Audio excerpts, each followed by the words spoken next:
April 17, 1966. Witnesses report a brightly lit object as big as a house flying over neighborhoods. Police laugh until they see it for themselves. This week's episode, the Portage County UFO chase. It's the Alien Conspiracy Podcast. We are your hosts, Agent ETA and Agent Anderson. Come along as we explore UFO sightings, conspiracies, and all things strange. Follow the show on Twitter at AlienConPod. All right. What do we got this week? We got the 1966 Portage County UFO chase.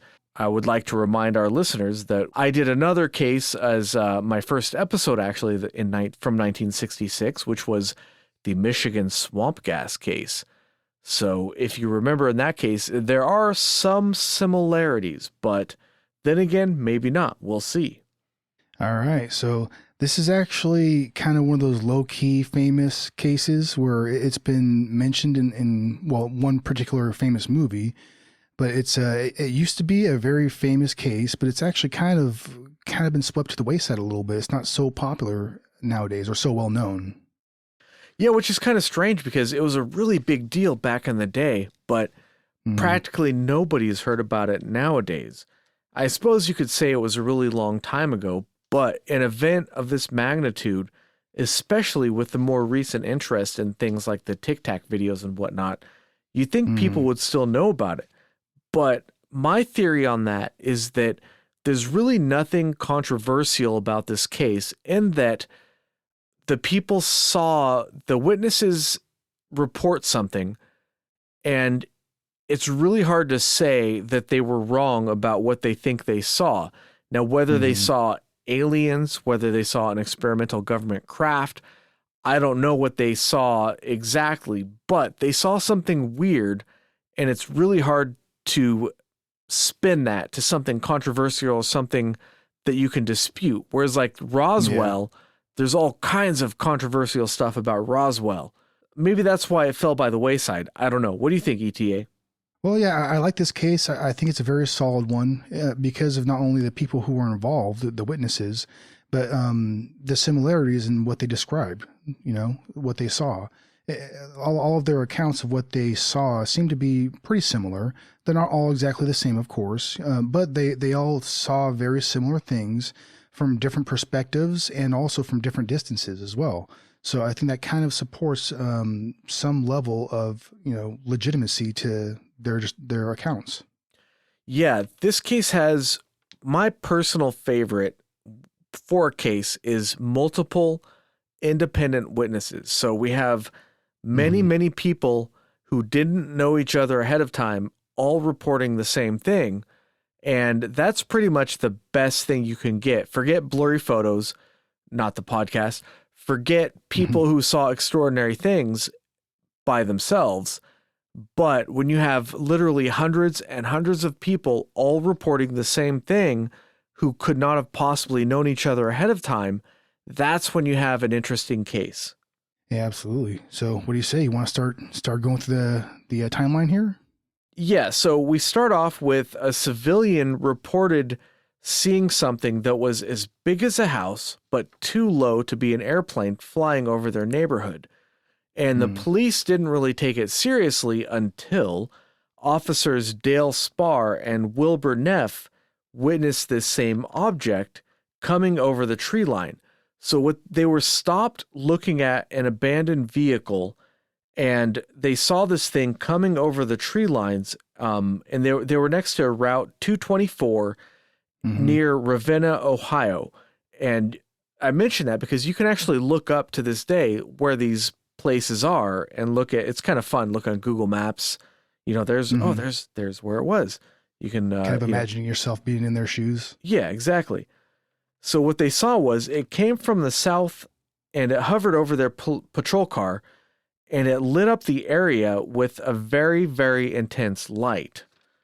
They described the light as being so bright that it was as bright as daylight. And they said that it was brighter than their car's headlights, and they compared it to a welder's torch. So Hmm. for people who are not aware of how bright a welder's torch is, could you illuminate us on that a little bit, ETA? Oh, it's extremely bright. It'll definitely burn your retina, I believe, if you don't have some kind of protection. When it's you basically are forced to turn away from it. You know, your body's going to react a certain way to a light that intense and that bright. And after you've seen something like that as well, if you're looking away at some, a dark area or something that isn't anywhere near as bright, you're going to see all sorts of flashes, still, within your vision, and it'll affect you, man. I mean, that's a statement that's definitely says something, because that's a level of intensity that anybody is familiar with that type of a light. They know what you're talking about. Yeah. Once you've seen that type of a flash, you know exactly what they're talking about. Yeah, and they said that it was so bright that when they were driving around, we'll get to this later, but when they were driving around in their car chasing this object, they said it was so Mm, bright that they could have been driving without their headlights on. And this is in the yeah. middle of the night, by the way. So Mm, that suggests to me that this object is so bright that it's illuminating the entire area around them. Their whole local area is so bright that they don't even need their headlights. That's pretty bright. well, and the areas that they were traveling into, a lot of those areas didn't, it's not like they have streetlights, so the only thing else besides that, whatever they're observing, and the headlights on their cars, those should be the only two lights in most of the areas that they're going through. Yeah. Some It's not people like might these are heavily populated areas. some people might describe these areas as, I don't know, the sticks or BFE or the middle of nowhere. But Hmm. yeah, the woods or whatever. There was not a whole lot in the area where they were looking at this thing. Hmm. And another interesting thing about the lights is we have a report from an anonymous police officer that was on the other side of the hill from where they were when their police car was stopped. They were in Atwater, and they reported seeing the light in the direction of where these two officers were stopped. But unfortunately, this officer remained anonymous, so it's hard to substantiate it. But it is interesting to note that Hmm. this is an official report. Maybe that officer had a little bit of foresight and didn't want scrutiny, or like he didn't want to be called a kook. One of these officers did have a pretty bad reaction to some of the scrutiny that he was put through after telling his story. Yep, he was run through the ringer just a little bit. So they're checking out this abandoned car on Route 224, was it right? Hmm. And then they I think it was Officer Spar first that had noticed the light. Officer Neff was checking out the car, and Spar was being the lookout, basically, just making sure they didn't get run up on anybody, or didn't get ran over by a car that was coming down the road. Hmm. And so he was the one that noticed the lights first, and Neff noticed it afterwards, from what I understand. They Hmm. kind of stood there at first at awe, and they ended up getting back into their car once they kind of like came to their senses, and radioed into their dispatch. Hmm. And from what I understand, their sergeant, after having received the word of this call, said, "Go ahead and follow it." Basically, the craft had moved along a little bit in front of them and then stopped. Like at first, they thought it might have been going away. Like it might have just been moving on, but then it stopped, and then they thought, it might be waiting for them or something. So I guess they had the idea to chase it. Hmm. So that's when the chase ensued, I guess, right? Yeah, and I found a actual witness statement from Deputy Spar for the Mm-hmm. initial encounter. He says, "As it came over the trees, I looked at Barney, and he was still watching the car, and he didn't say nothing, and the thing kept getting brighter, and the area started to get light. The object was 50 feet in diameter with a bright, well-defined light beam shining down from the bottom. When Barney Neff saw the object, he just stood there with his mouth open for a minute. As bright as it was, he looked down. And I started looking down, and I looked at my hands, and my clothes weren't burning or anything, when it stopped, right over top of us. The only sound in the whole area was a hum, like a transformer being loaded or overloaded when it charges.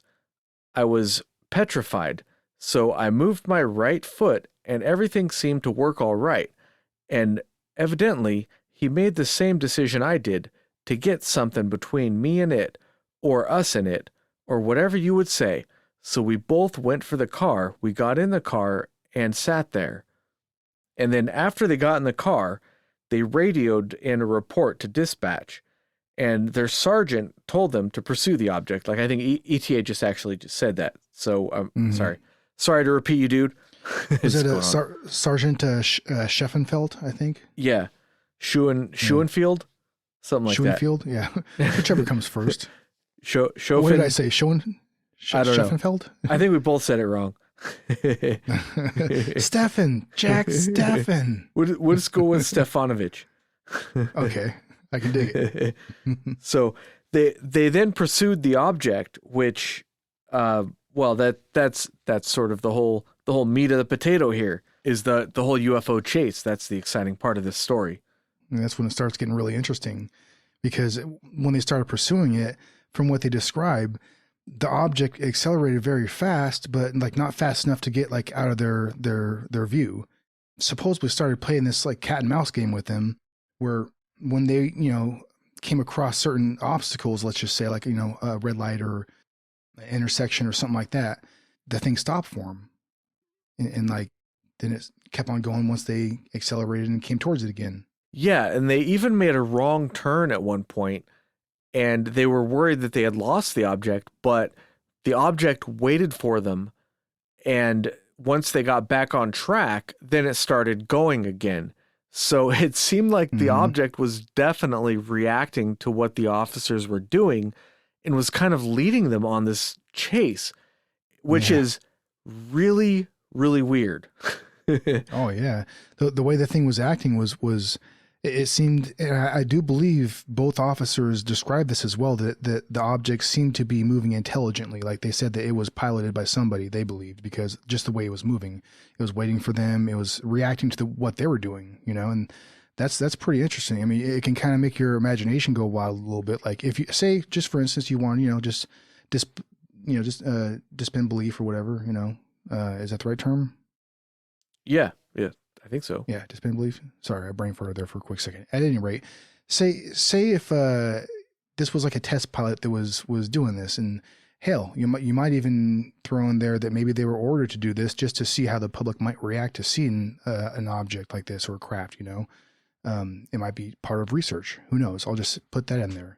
But it's kind of how somebody might mess around with people on the ground, because if you want to be seen, you're going to play that cat and mouse game if somebody is following you, actively following you, and that actually could be quite a bit of fun if you were that test pilot. And, and besides that, I mean, just being able to test pilot one of those vehicles would be absolutely amazing, Yeah. I mean, we're getting a little sidetracked, but anyways, so both officers, deputies, Spur and Neff were traveling down 224, and they're chasing this craft, and they're the whole time that they're talking to their dispatch and relaying information, telling them what direction they were going, how fast the vehicle was going, what it looked like, and all the different law enforcement agencies around this area were all listening into this traffic, because they're all patched into the same systems at that time.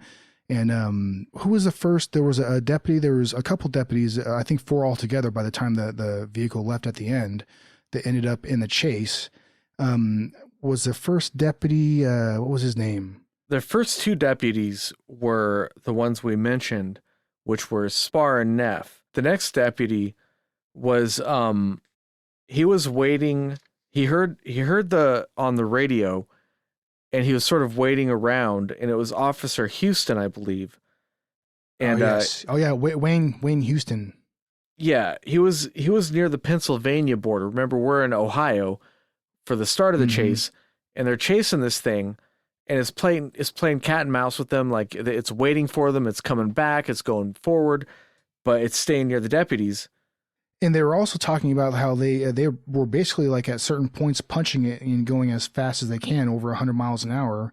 They're going at high speeds for them. For this craft, it probably was absolutely nothing. But it's still kind of funny. I digress. I was going to start mentioning some stories about some of the planes, but we'll talk about that later. So we'll talk about that deputy that joined in the race first. Yeah, so Officer Houston, to me it looks like Huston, but We'll go with Houston. That's probably correct, right? I don't know. Yeah, whichever comes first.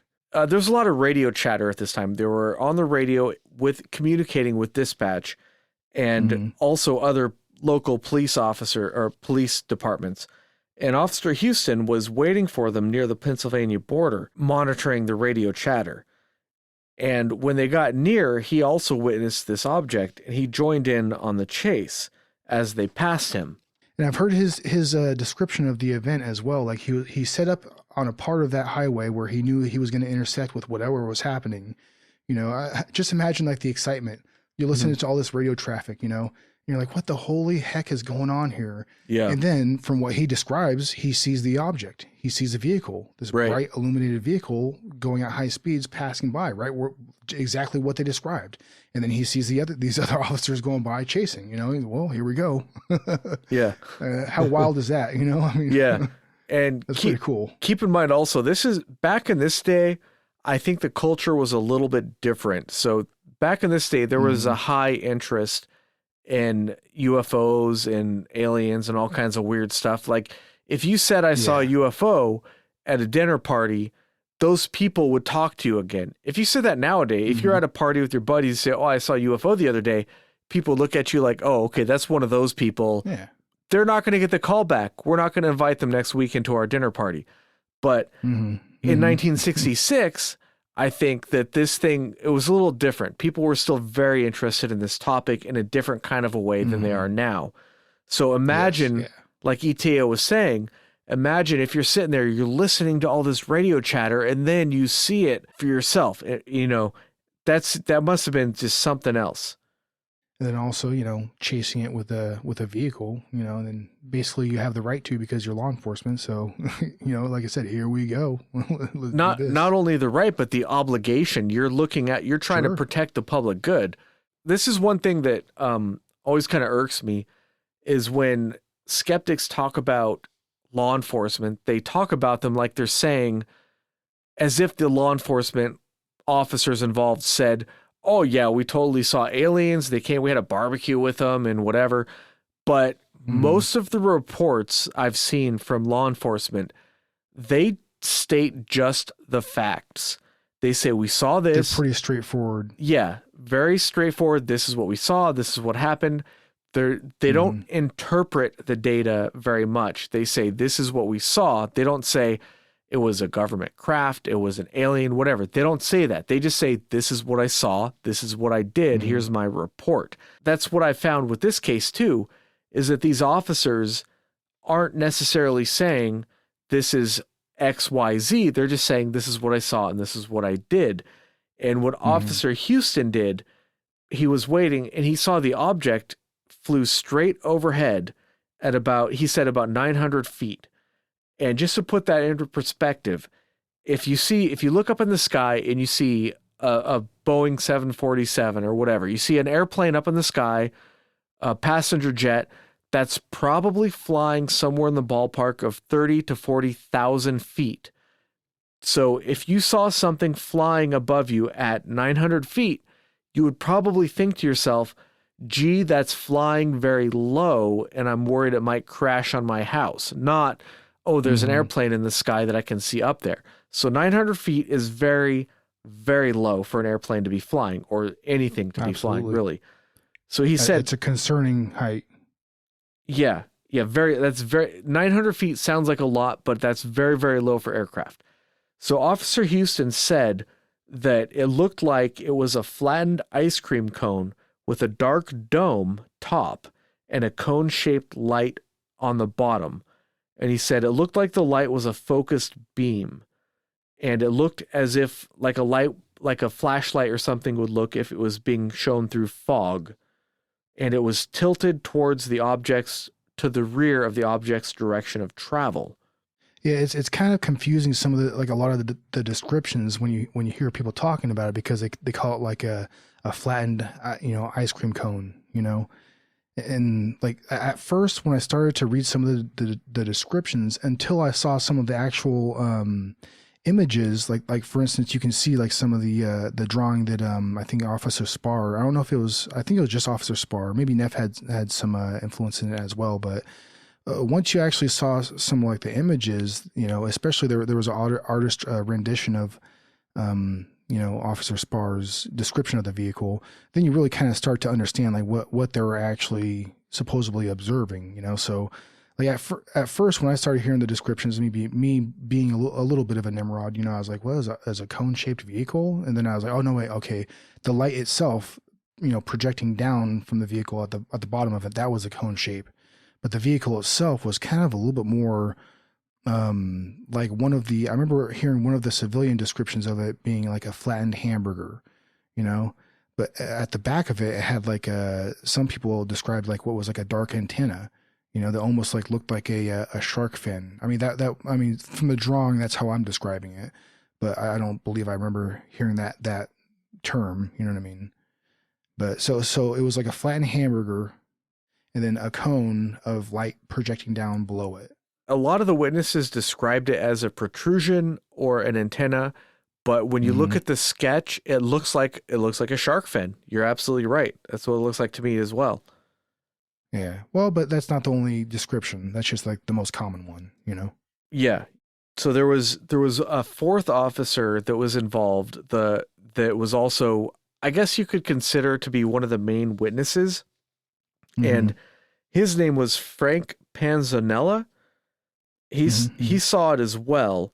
And his description is he thought at first that it was an airplane on fire, but he saw it in the distance. But then when he saw it hovering, he said it looked like a football cut in half along its length, and that the flat bottom was lit. He thinks that he saw individual lights around the bottom, and he says it was an antenna-like protrusion at the back. Now, I'd like to just take a moment here, because this is really interesting. If you look at the year 1966 and you go through the Blue Book archives, or you go through the newspapers or whatever, or if you heard the first episode of the show about the Michigan swamp gas, there's a lot of witnesses around this time who described either a football-shaped object with lights or a half football-shaped object or something like that. But there's so many witnesses across America, especially the Midwest, describing something that could loosely be called the same object. The descriptions differ a little bit or a lot, but the basic shape and the basic characteristics, it kind of makes me take a step back and think, how are so many people reporting something like this? And there has to be a connection some way or other. All the similarities, yeah. Yeah. Well, to be quite honest, I am a believer in the idea that our government has possession of multiple different vehicles, however many it is, who knows, at least 2 or 3 maybe, in my own personal opinion. And, if they have the ability to pilot these vehicles or fly them, whatever, then they're going to be doing experiments with them. I would, like I said before, though, it's not like I'm a mental giant. So I don't know what, extremely intelligent individuals working for the government might decide to do with this, whether the people making those decisions are those individuals or not, but,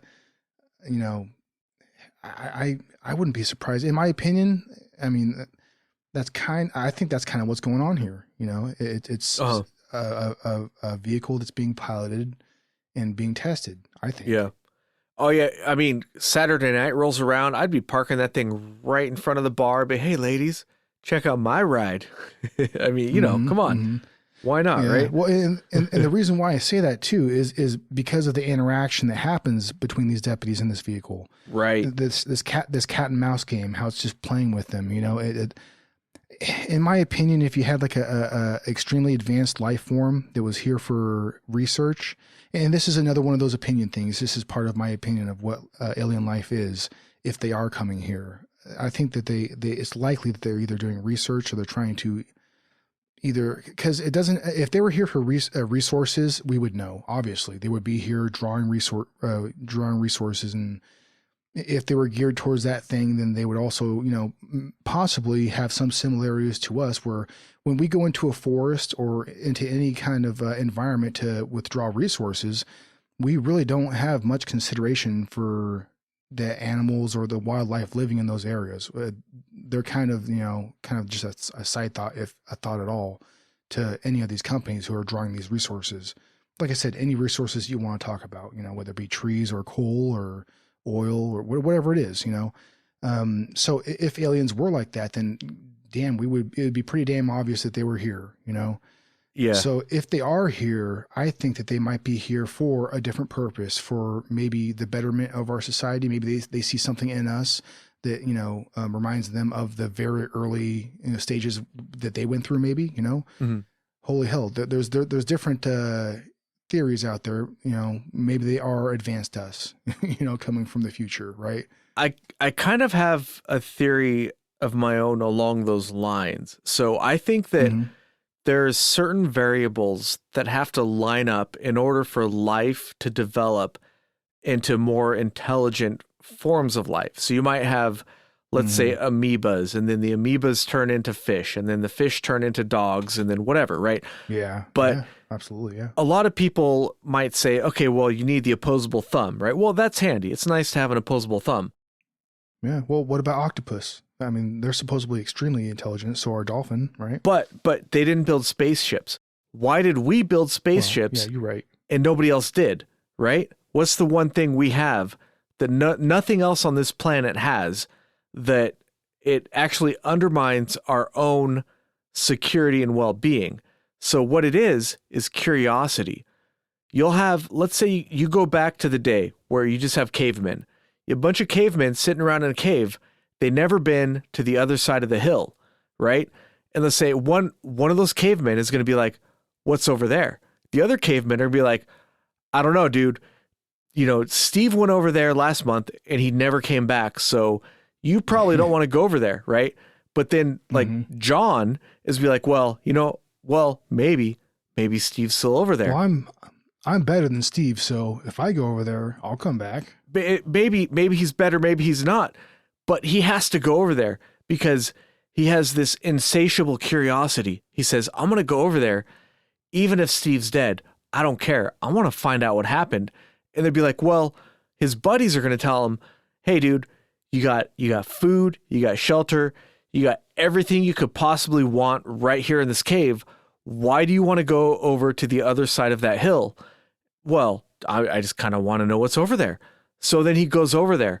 Maybe a bear eats him. Maybe he goes over there and he finds, a brand new rock that nobody ever discovered before. And that's the next big thing, right? But think about it. Look at like the program to go to the moon. How much resources did we spend to go to the moon? We could have spent that money instead to, like, I don't know, feed starving people, cure diseases, whatever. But we didn't. We said, all right, we're going to put these guys in this metal can, send them to the moon. It's just so ridiculous. Like, why would you do that? Because we're curious, because we have to. So what if life to advance as a civilization requires this sort of curiosity? And maybe there's not any desire on the part of aliens to exploit us, to come here for any other reason, just what's over there. There's people there. Let's go see what they're doing. What are they doing? That's a very good point.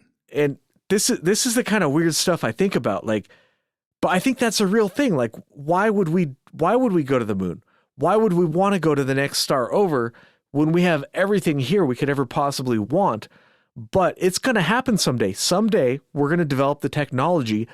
People will get on a spaceship and they will fly to the next star over, and they're going to find, if they're lucky, they'll find something half as good as what we have here, and they'll love it every minute of it, even though it's going to be like the worst thing ever, right?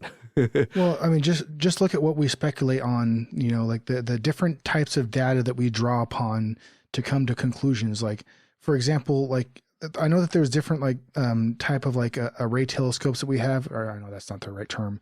Different types of like telescopes that we are, or satellite telescopes that we have with different types of sensory arrays on them. And the different ones and zeros that get sent back to NASA or whatever entity that's transcribing these things, they can come to a lot of different conclusions. Like even just like one of the things, like, I mean, I know that I don't quite understand this type of information, but like the fact that like, the pictures from Mars and stuff, like from the rovers, are all ones and zeros that come back, and they get these incredibly detailed pictures that come back, that I mean, they're really pretty amazing, I think, I know that some people, claim that, that's not, those pictures are really from, Southern California in the desert. but, but, it's amazing how much Mars looks like Southern California. I know, right? Minus the shrubbery.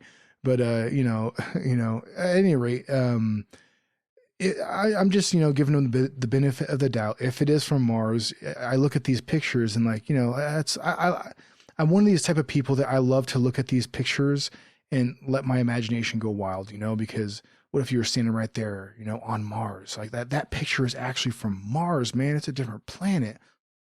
What led us up to this conversation? Obviously, all this is getting edited out, I'm assuming. You started speculating about what these crafts could be, if it was aliens and that kind of stuff. And that just kind of made me start thinking about an idea I had. So I started ranting about that. And then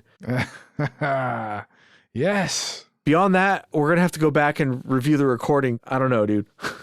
Yeah, you're right about that. Hopefully some of that rant that I just regurgitated was usable. Hopefully I'm a lovable idiot, Well, it's what not, I'm saying. It's not even about being an idiot. It's about translating information in a way that's understandable. So earlier today, this is kind of strange, but we were sitting in the jacuzzi and Greg asks me, he asked me about like, is there like, what's the fourth dimension? And I'm like, well, physics, we have the 3 spatial dimensions, and then time is sometimes considered the 4th dimension or whatever. But then we started talking about this video that I saw with Carl Sagan, right? And okay, yeah. I don't know if you knew who Carl Sagan is, but yeah, I know exactly who he is, and also there's only so many videos with him. Well, I mean, I know that he had his little series there, but so when it there's comes only to so much Carl Sagan content out there, When he comes to UFOs, the guy's kind of because he's just like, oh well, there's no such thing as aliens. It's like, well, that's what I was about to say. He's extremely dismissive on the subject. Yeah, it's like, well, all right, excuse me, Mr. Sagan. You are a physicist or an astronomer or whatever. You have to know how big the universe is. But that's so. Anyways, that's the disappointing part of it is Carl Sagan was a brilliant individual. He really was. Yeah, man. And he was. And part of his brilliance also is being able to explain those ideals that he was dealing with to the masses. You know what I mean? He was pretty damn good at it. You know what I mean? Well, that's what I was gonna say. So he was talking about a 4th spatial dimension, right? On this video. One of the things he said was like, if you have a 2-dimensional civilization, let's say you live on a piece of paper, you have just 2 dimensions, right? Up, down, left, right, but you don't have depth. He said you wouldn't. Well, I prefer up, down, left, right, A, B, A, B. Well, that works too. But he said something I thought that was really interesting. Okay, so he compared a 4th spatial dimension that we're not able to perceive. So he broke it down. If you're only a 2-dimensional society, you wouldn't be able to see a cube, but you could see a shadow of a cube, right? So if you shine a light on a cube and you see that cube structure, like the shadow of that cube structure can be represented in 2 dimensions, and you could perceive that as a 2-dimensional being. And I was like, that's an interesting way of thinking about it, right? Yeah. But yeah, that's a boggle right there. Yeah, I'll tell you that much. Yeah, dude, my mind was blown when I saw that video. I'm like, dude, he's making this video for kids, and I'm like sitting here tripping out, like. I know, right? Well, yeah, when you start, talking about those type of concepts. Yeah. When it's directed towards children, I mean that's actually pretty. I really dig that because it kind of really those are really mind expanding type of thought process, But my point is that it's not about being smart or stupid or whatever. It's about making the information accessible. So the deputies were listening to some radio chatter about the flying object, and supposedly they had heard that the Air Force had scrambled some jets to pursue the object. And as soon as that happened, from what I understand, the object seemed to respond to that radio chatter and shot straight up and out. Like it basically just pieced out and got the heck out of there. Deputy Spar said, when they started talking about the fighter planes, It was just as if that thing heard every word that was said. It went pshaw straight up. And I mean, when it went up, friend, it didn't play no games. It went straight up. And I could understand if you're on the ground listening to this radio chatter, you could interpret it that way. But if this is some sort of aerial vehicle, whether it's government, man-made or not, they would be able to detect other incoming aircraft. And if they saw some fighter jets headed at them, which coming straight out of, bat out of hell, just Mach 2 coming right. Well, okay, maybe not Mach 2 in 1966, but yeah. Not the jets that were supposedly being used, which I think I've heard it described that these jets were like trainer jets. And I've also heard that they weren't like trainer jets. They were like, jets they had, weaponry on them and stuff. I've heard a couple different accounts, but I mean, the main account by the government is basically that the jets were never scrambled, but there also is a bunch of different descriptions of people saying that they saw this object being chased by jets. And not only that, there are multiple witnesses from multiple police departments who said that they heard on the radio that jets were scrambled and inbound to intercept. Not only that, there's actually a radio log where somebody recorded that on the log that the jets were scrambled to intercept this. So the government is saying that it didn't happen, but come on, it happened.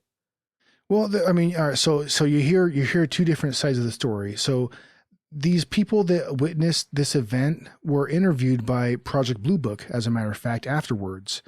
And when you hear Project Blue Book's account of the event and their description of what these people observed, it's Project Blue Book, I'm sure they did a very in-depth investigation of the incident, right?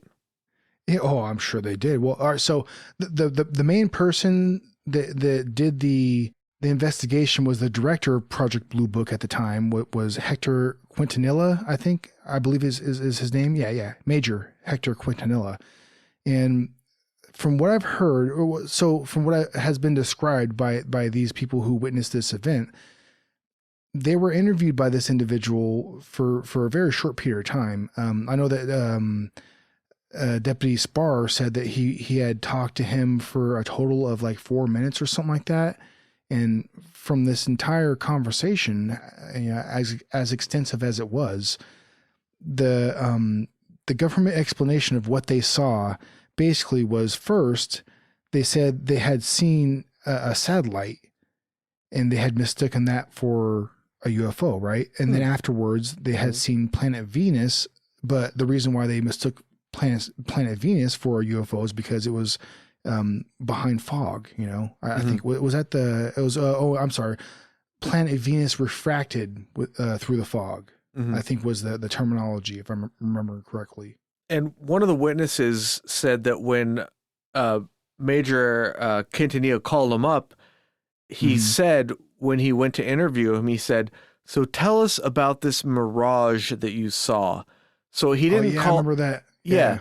He didn't call him up and say, "Tell me what you saw." He said, "So about this nonsense that you saw, tell me why it's nonsense." That's basically how he interviewed the person. And he interviewed them for something like 2 minutes or something on the phone. So that was the investigation, like a 2-minute phone interview with one of the witnesses. Keep in mind, there were, dozens of police witnesses and hundreds of civilian witnesses. And he talked to a grand total of one witness to investigate this case.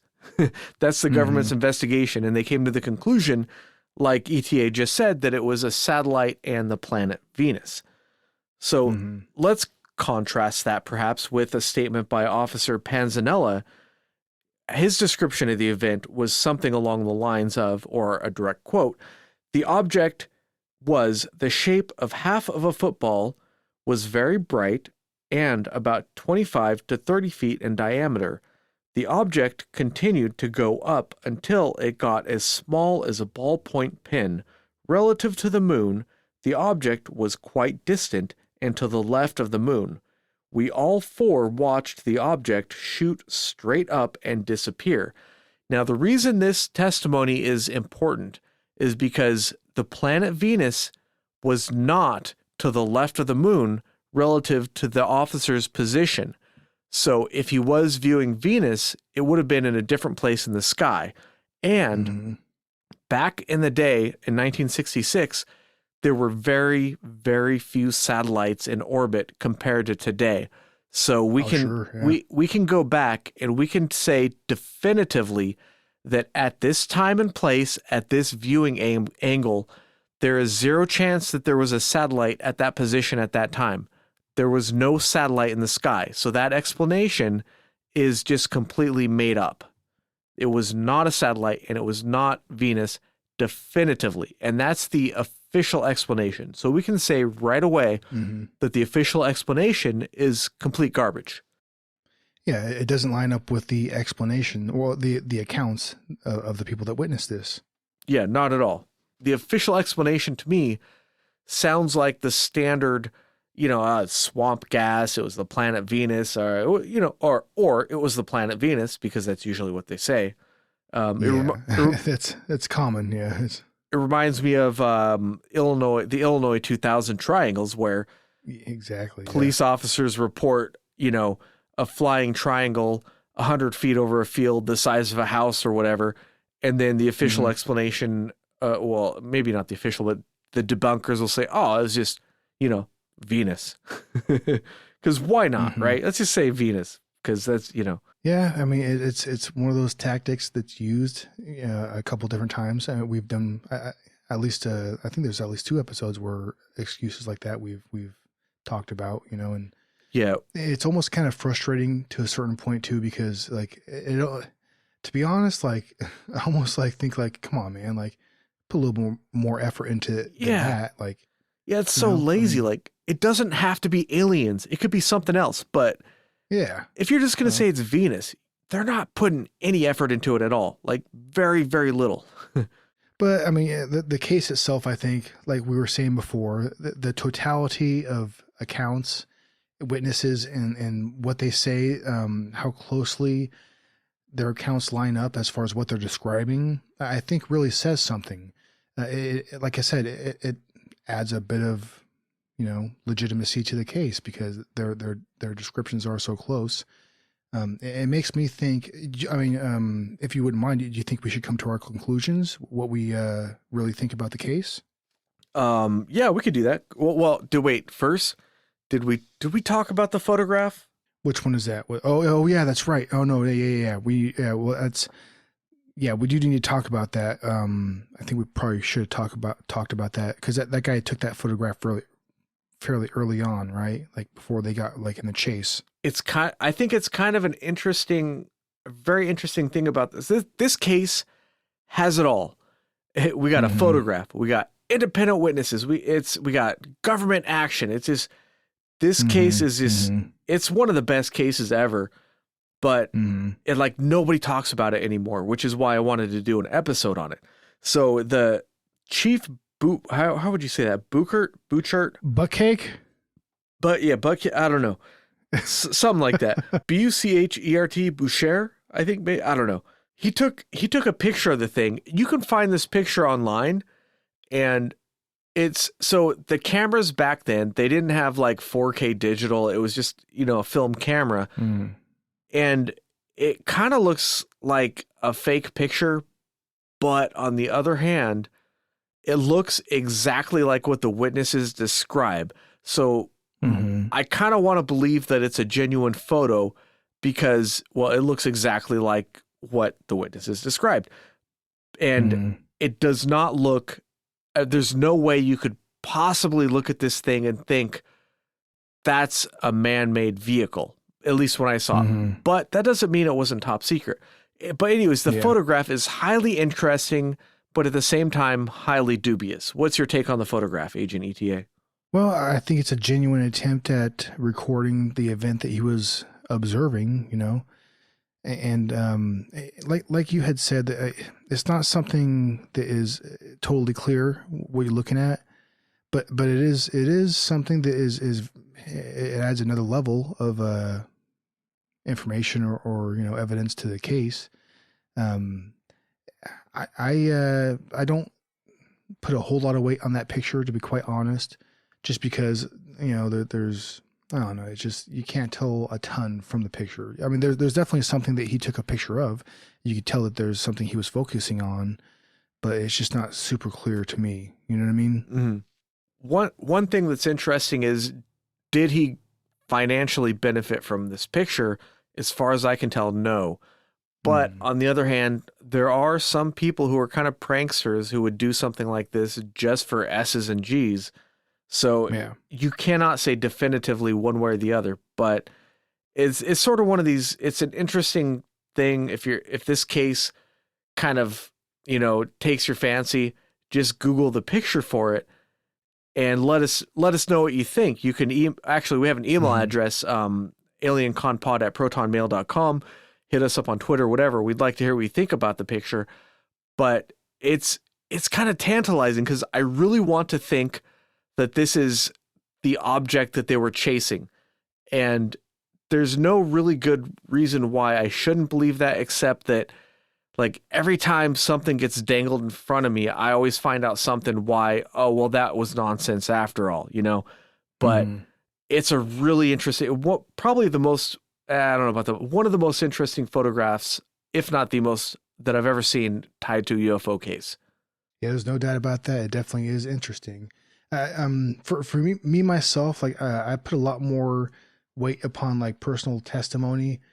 Pictures are great, and I absolutely love looking at them. And some of them, I mean, there are definitely are pictures out there that are very interesting and are compelling too, because they seem to be real. But then again, there is also quite a bit of misinformation that has been introduced through pictures, and there has definitely been quite a few pictures that have came out. I'm just talking about my own personal history. Came out, I was very interested in this picture. Oh, like crap, that looks really cool. And then me being the person that is not an expert on this type of thing. I kind of become a little fooled by it. You know what I mean? It turns out the picture wasn't real. I'm speaking in generalities here, just because I'm talking about a bunch of different cases that I've looked at, pictures, of the cases. And, but then again, there are pictures like this that were taken in 1966, and it is verifiable that this guy did take this picture. It doesn't appear that it has been doctored, and that's the reason why I'm so skeptical when it comes to this type of thing, is because so many pictures have been doctored. This one, as far as I could tell, it doesn't seem like it was. So, I guess, going back on what I said, I guess it does add a little bit of a legitimacy to it as well. Yeah. Because the track record, you know what I mean? Yeah. And one thing that I have to remind myself is that just because there have been so many hoaxes doesn't mean that every picture is a hoax. But by the same token, that doesn't mean that this isn't a hoax. So it is what it is, right? I mean, yeah, it's just like, it's one of those things where it's like this and the entirety of the alien realm, there's a lot of misinformation you have to navigate through, and not even misinformation. There's an awful lot of just BS out there. Just people trying to sell books, just people trying to hoax stuff because it's amusing for, for whatever. There's a lot of nonsense out there in general. Mm-hmm. Yeah, there's no doubt about that. So, I mean, to a certain point, that it makes you kind of, it just makes you reluctant, you know what I mean, to believe sometimes, I guess, But this case in particular, though, actually is a very solid case because of when it happened, the type of witnesses that you have, the amount of witnesses that you have, and also how closely their descriptions line up. So this is definitely, I think, one of the more solid cases out there. This case kind of reminds me in a way of like the Phoenix, Arizona case, like for the scale of it. Obviously, the Phoenix, Arizona case had way more witnesses just because of like the Hale-Bopp comment, whatever. But this case did have a significant amount of witnesses, a significant amount of press coverage, and I think it's safe to say, I think you can make that comparison for like the 60s, that it is similar to the Phoenix sightings. And I think that whatever these officers saw, I think they were reporting something that they actually saw. So they're not making it up. And it's not like the police department, they don't all meet, Pennsylvania, Ohio, whatever counties, they don't all just meet, have a convention and they all know each other. They don't necessarily know each other. All these cops, these police officers, they didn't know each other ahead of time, but they all reported seeing the exact same thing. And these are very credible witnesses, not because they're better than me or you at describing stuff they see, but because their job is to protect the public. And while they're doing their job, they have to file reports. And if they file a report, they file a false report, they will face penalties for that. They'll lose their jobs, and there may even be criminal penalties. And a lot of law enforcement people, not all of them, but a lot of them take their jobs seriously. They really do want to protect the public.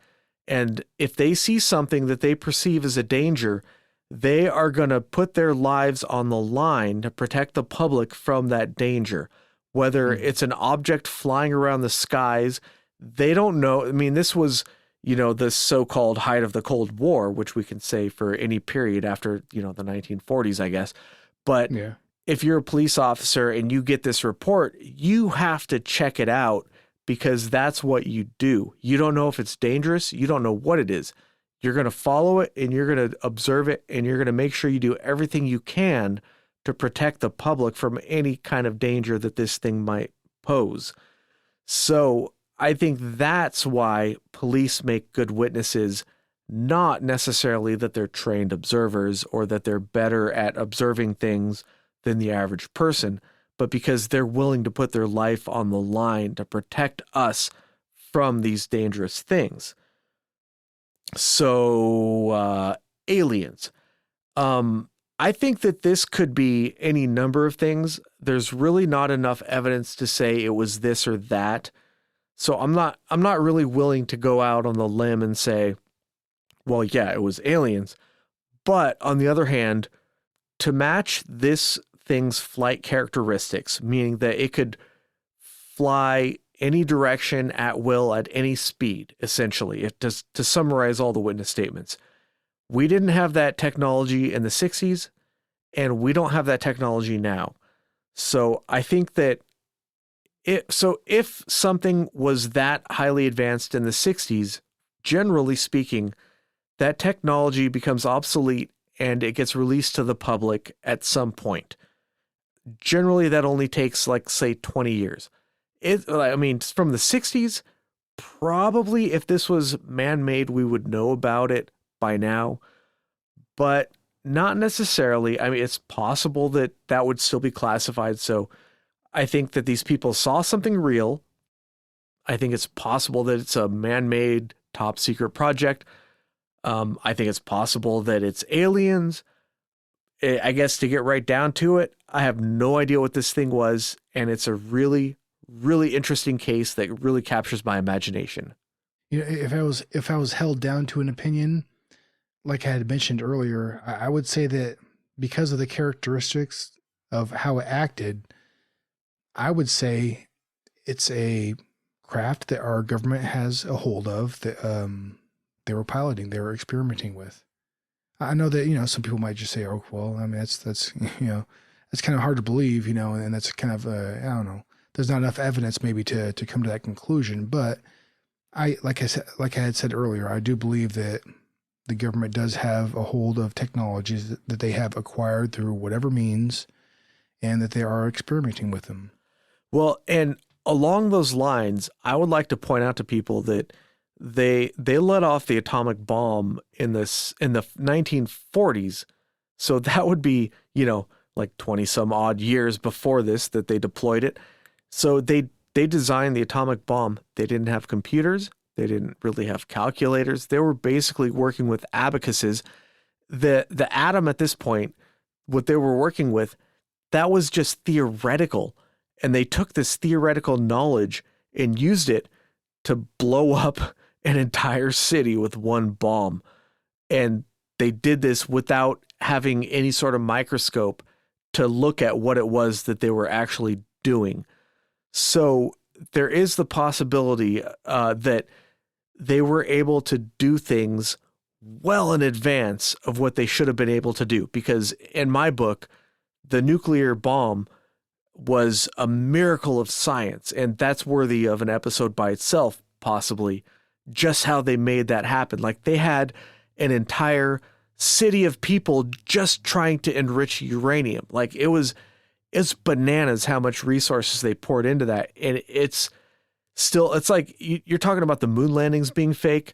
Well, if you look back, like, the atomic bomb should have been fake, except it wasn't, because it actually went off, and we have really good evidence that it did. But well, and also, like, I hear a lot of people. So the Manhattan Project, I bring up sometimes when I hear people talk about, like, oh, there's no such thing as, like, government conspiracies and, like, different, like, deep state projects and stuff, because nobody can keep a secret, right? Like, nobody can keep a secret. So why would there be, these type of deep state projects, but then, you got to turn around and say, well, what about the Manhattan Project? Because that project, I'm not sure the time span, the exact amount of time that took to accomplish what they did, but there was quite a few people that were involved in that, and the information wasn't leaked.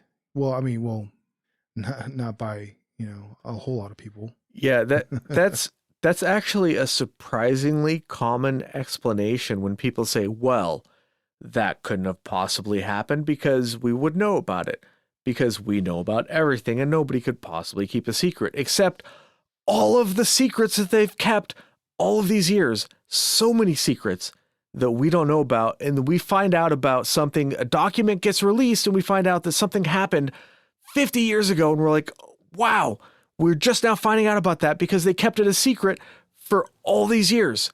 Well, yeah, everything that ever gets leaked and that we find out that we didn't know before, right? I mean, there's quite a bit to be said for compartmentalization, right? Mm-hmm.